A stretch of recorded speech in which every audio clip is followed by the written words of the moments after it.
What's going on, guys? Today we're going to do something very cool, really interesting. We're going to start another bonsai. We're going to start a Ficus bonsai from scratch. So I was, getting things ready, and I noticed that we have a little friend over here. Not dangerous, just a little spider, but we have to be careful sometimes. The other day I watched a video where this bonsai practitioner from Bonsai Mirai, Ryan Neal, he was styling this tree in particular, and there was a hornet nest in the actual tree, so you have to be careful sometimes. So what we're going to do today is start a new bonsai, and I wanted to show you this one because this is really cool. We can see the difference between a bonsai that's been growing in a nice colander with nice soil and the exact same plant but growing in just a little pot. This one, we're going to use this one. This is a little cutting that it's not as old as the previous two, but we can see the difference in the Navari. We can see that height-wise, this is very tall. We can see it here. But when we take a look at the little trunk, we see there's a very visible difference between this one and this one here. So why is that? Well, one of the reasons is, number one, this one is planted in a colander.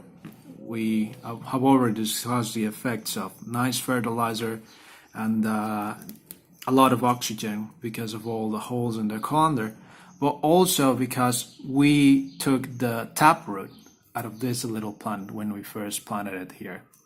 So we can see the difference. Now, as you can see here, we have some scars here because it grew so fast. I actually had to cut the wire. We had a few scars, but these are going to disappear in the coming months actually because it's growing so fast. I didn't wire a lot. I just wanted to keep the branches in place like this. As you can see, this is going to be a formal upright, but still long side branches so we can develop in the future aerial roots. So that's pretty much it.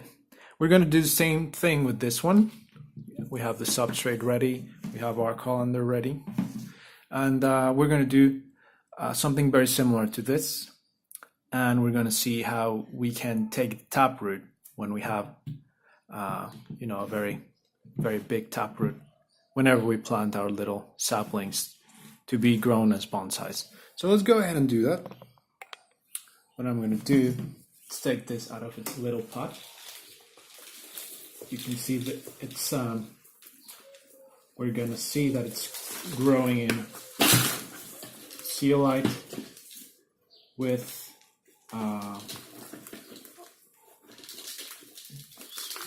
some crushed bricks,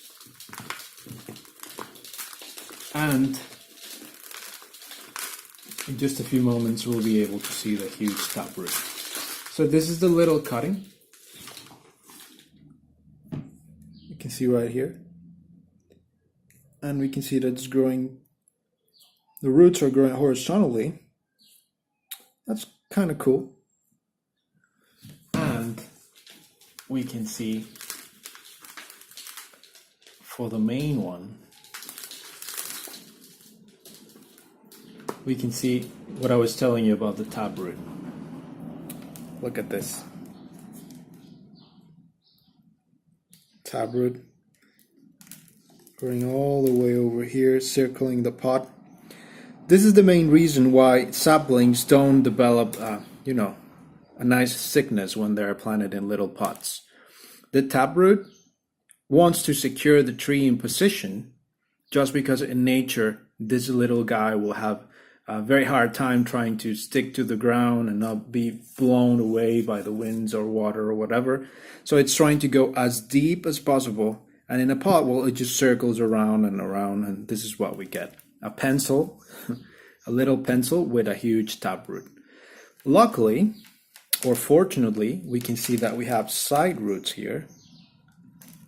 We have a lot of adventitious roots that we can use. So that's the main reason why we're going to go ahead and take this whole thing off. Like we're gonna literally cut here, and we're going to use whatever is left. So let's go ahead and do that. I'm going to pause the video so I can get my pruners. Okay, so it'll only be a second. Okay, so here we go. I'm going to use a wire cutters. So we're going to go ahead and take the whole thing off.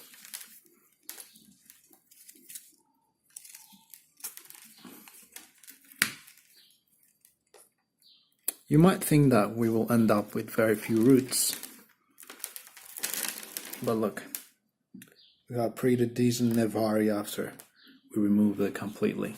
Look, yes, granted, we took a lot of roots, fine feeder roots with it, but we're going to do something so the tree doesn't suffer from a lot of stress, doesn't suffer a shock because of we just performed such a serious operation. Okay, so here we have our little colander ready, and in this spot I have my soil ready. Let's just take a couple of things out of the way. So we're going to start filling this with the soil that we have prepared. Okay, so standard procedure, guys. We make a little mound in the middle.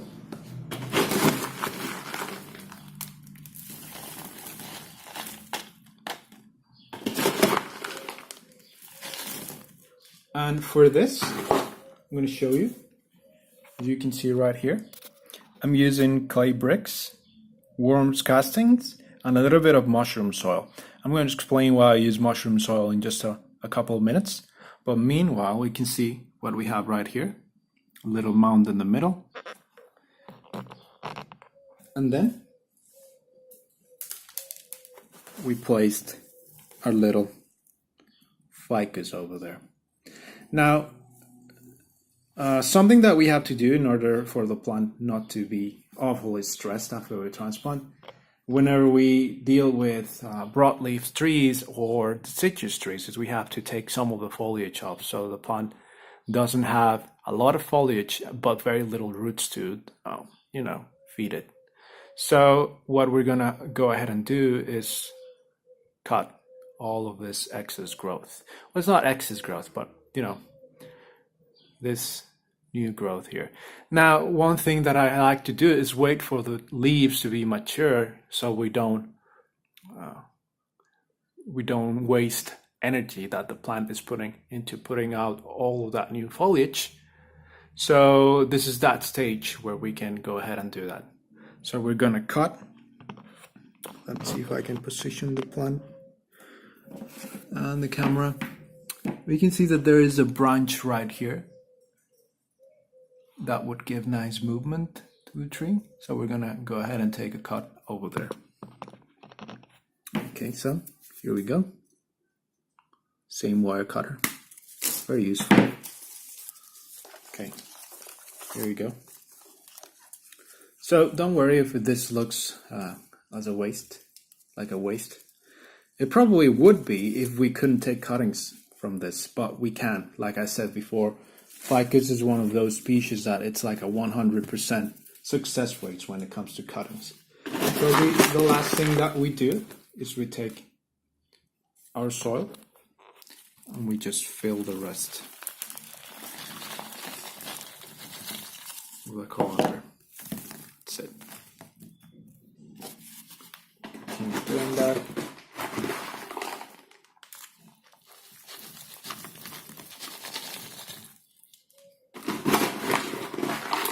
And we're pretty much done. Last thing that we're gonna do is water this. And this little guy will be on its way to become a nice little bonsai. So there we go. This little leaf is growing down. So we put the soil into position. What some people do is that they take a chopstick and they start to put soil in between those roots. But as we saw, we have a very compact nevari, so yeah, we could go ahead and do that. But if we don't, water is going to take care of it. that's pretty much it. Now, what's going to happen after we took that huge taproot out? Well, because we took that taproot out, this little root base here is going to start to flare, to the sides, flare out to the sides, and is going to start to give that little tree thickness, and that's what we want. It's going to look with nice taper like this one over here. This one and this one, like I said before, they're the same age, but this one looks much older. See the Navari there? It's huge. See that? So that's why it looks so cool, because we took the taproot out and because it's planted on a colander. So let's go ahead and water this, and I think we'll call this a day, okay? Let's go ahead and do that. So here we are. Last thing, nice watering. We can see that it's looking good already. And in this coming weeks, it'll start to, wake up from this procedure, and it'll start to grow like crazy. I think in the future I'm going to try and wire this.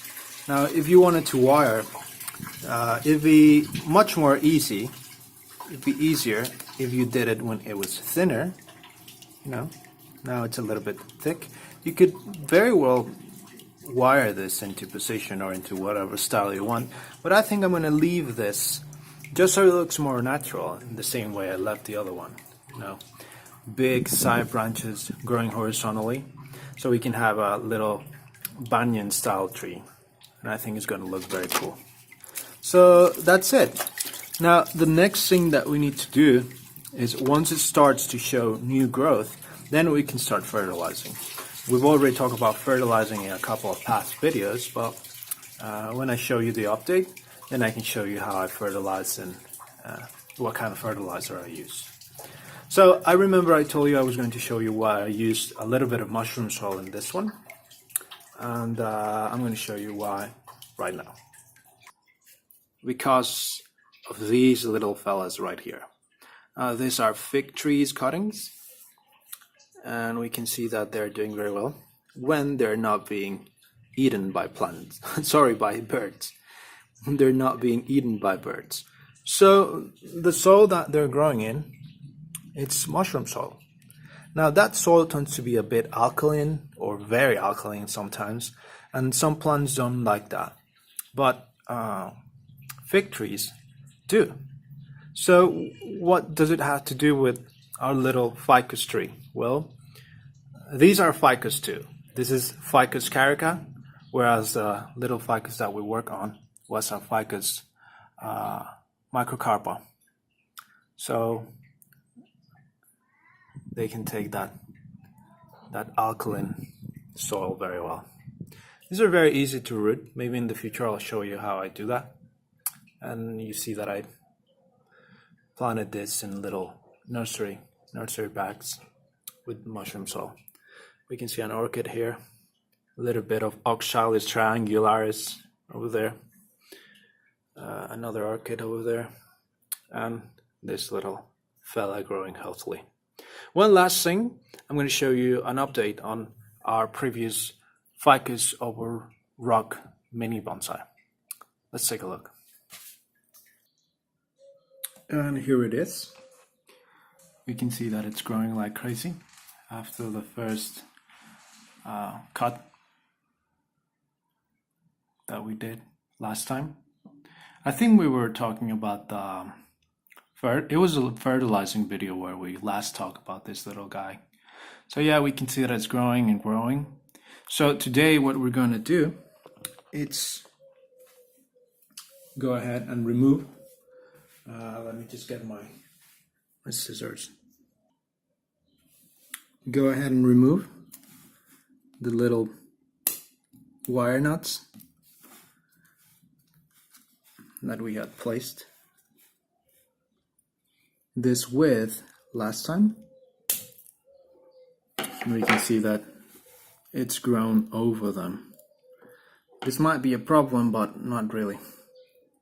It might look like one, but not really. If we were careful, we remove them, we can see that the roots are already growing over those little nuts.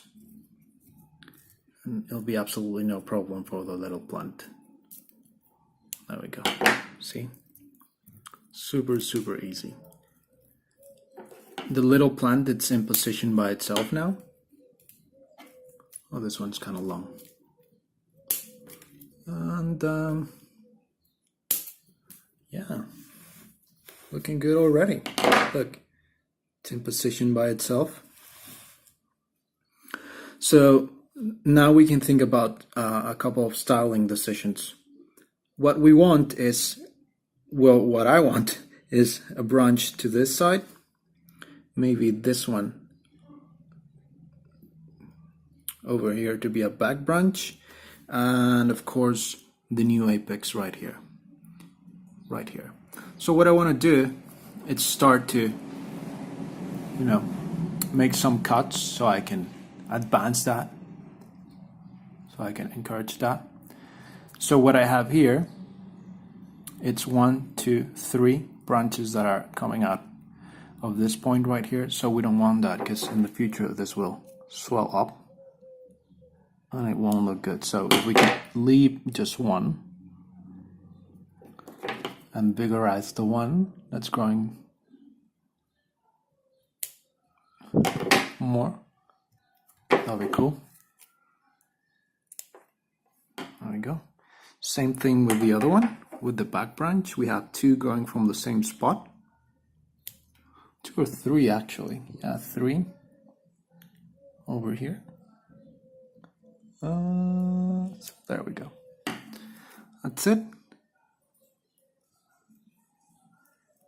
And there we go.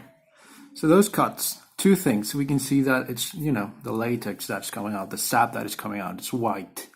And that means that the plant is very active. Now, because we cut those points over there, because we cut that growth, this is going to get all of the vigor these little shoots had, and it's going to start to grow up and up and up. That's nice. And that's good, because we will be able to get more branches from this, vertical growth there.